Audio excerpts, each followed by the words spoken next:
not sure there's no it's working. There it is. Listen, I'm going to ask a couple questions, and I'm going to turn it over to you guys. You can ask stuff.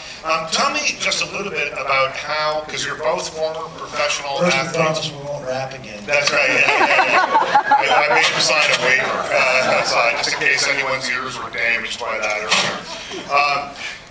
You both been professional athletes. Tell me about the discipline that you had while you were doing that. That's transferred into your career now as an actor and performer. Yeah, I mean, there's a ton of crossover as an athlete. I mean, first of all, being coachable. You know, Here's the handoff. I squeezed it so hard. What the hell? I think there's a ton of crossover. First of all, being coachable. In athletics, you have to be. There's no other time in my life when I have been more in the moment than when I'm standing in a cage looking at a cat that wants to kick me in the head. Whoa. And that's what acting is, being in the moment. You have to listen to your cues, know your fellow actors, be coachable, know your lines, be prepared, have the discipline to show up ready to go. And I think all those things for me came from athletics.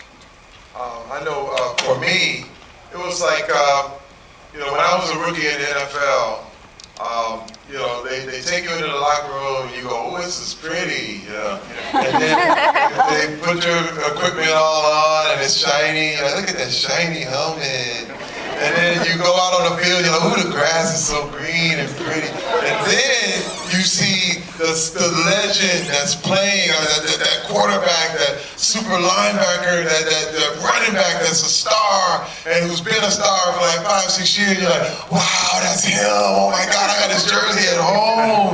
And then they blow that whistle, and you got to hit him in the mouth. Right now. And that is what this was. Because you walking around, you're like, that's Arnold. That's Sly. And you're like a moth to a flame, like, oh. But the thing is, you realize, wait a minute, they brought you here to bring the heat, to bring it. And Sly would tell us, he was like, hey man, this is your moment. This is your time. You take it. And I was like, whoa, all right, you ain't got to tell me twice. You know what I mean? And you realize to be successful. You had to tell me twice. But to be successful, it's one thing where you will never perform past your own self-image. And you have to see yourself like those guys. You have to see yourself as big as those guys in order to even be around them. That is really good. And it's not about who's more important and who's in, but when you know your purpose and you know why you were hired, you understand why you're there, it all made sense. You could just flow right in there. You could just flow just in the biggest movie in the world. I'm from Flint, Michigan. I'm just a fan as much as anybody else. But it allowed me to go right into that mode, and that's one thing that sports prepared me. Randy, you told me earlier today that there were no egos on set, and that kind of filtered down and made you realize that you had to behave a certain way as well. Well, absolutely. It's been fun and interesting. I've been acting now for about 7 years. This is my 17th motion picture. So I've been doing this for a while. It always kind of trips me out when you kind of come onto set and you get PAs and people rolling up to you and say, oh, can I get you anything? Here's your seat. Can I get you coffee? Can I get you? The coffee's right there. And it makes you wonder, who have you been dealing with that put you in that frame of mind that you thought you had to wait on me hand and foot? And so you think rolling into a set with a bunch of the baddest son of bitches ever, the icons in action sports or action genre films, that there would be a bunch of egos and, Bruce Willis didn't show up till 12 o'clock and call time was at 6. And we've been all waiting around for him to show up because we can't really start without him. But the opposite was true. Right. These cats showed up ahead of time and kind of, I think for us younger guys that are learning, they set the stage. They're workhorses. you quickly understand why they've had a 30-year career in this, because they are workhorses. They show up ready to go. They are professionals. There is no bullshit. There's no drama. They don't care. Coffee's black. They don't give a rip.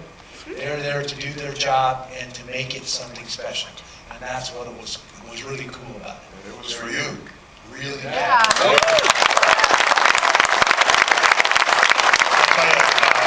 Of the new cast members, it blew my mind. Chuck Norris in this thing, because it's an extended cameo, right? He comes back a little bit, but that first scene, we can talk about it because you've all seen it. That first scene that he has when he's talking to the snake, and the snake is maybe one of the greatest things I've seen on film in a very long time. Tell me a little bit about, specifically kind of working with Chuck Norris and Sly Stallone. Because I know, like, in that last big action scene, it takes about 15 minutes in the airport, it took weeks to shoot. You actually knocked somebody out during the shooting. So He's not clapping. It was an accident! You need to do it. yeah, you kicked him 6 times, is what I heard. Did I make it in the film? You saw We that can go down. guy comes at me with a pistol, I take him, bring him around, throw him over my back, and he flies up and lands on his head. Well, yeah, he landed on his head. He wasn't really supposed to land on his head, he was supposed to land on his back. And he kind of got hung up on the shelving unit that I threw him against, his boots, and so he kind of stretched out, and instead of landing on his back, he landed on his head. And to credit the stunt guys that we worked with, they were remarkable guys. And it seemed like the higher you threw them and the harder they landed, the bigger the smile was when they came up. I mean, they were that crazy. And this guy was so worried that he ruined the scene because he got knocked out. I was like, you were supposed to be dead. You look dead. I'm pretty sure that's the take they're going to use. And the 6 That's we what you did. told me today. You were like, you do this thing, and the guy lands on his head, and you're like, he's dead. Yeah. For that moment, you thought, Yeah, hey, it was- this isn't so It's good. a granite floor. I mean, he landed on his head on a granite floor. And The coffee boy? what's that? The coffee boy? So he was a judo guy, a Bulgarian stunt guy, and a judo guy. I mean, he was a combative sports athlete. He'd been around, and he ate it up. He loved it. So tell me a little bit about working with Chuck in those big scenes, in the huge scenes with, the working with the stunt guys are one thing, but then you've got Stallone and these guys working these scenes. Tell me just a little bit about that. Well, I mean, Chuck, first of all, this man fought Bruce Lee Yeah. in Enter the Dragon. I mean, they were like, oh man, throwback 80s action. No, that's 70s action. Okay, we talking way back. You can't throw back that far. And look how good he looked. Look how amazing he was. And he was so cool with everybody on the set. I mean, you realize this man is, the business is about longevity.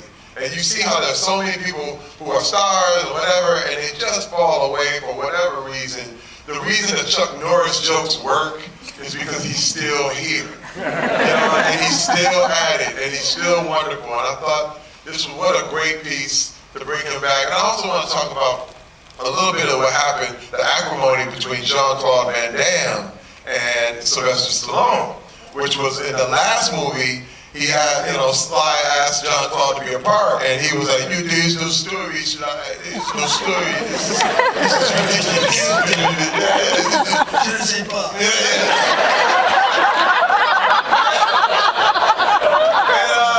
And Sly's like, oh, fuck you too. And it started a war of words, for real. It was like, kiss my hand. And it was like, the movie Expendables, whatever.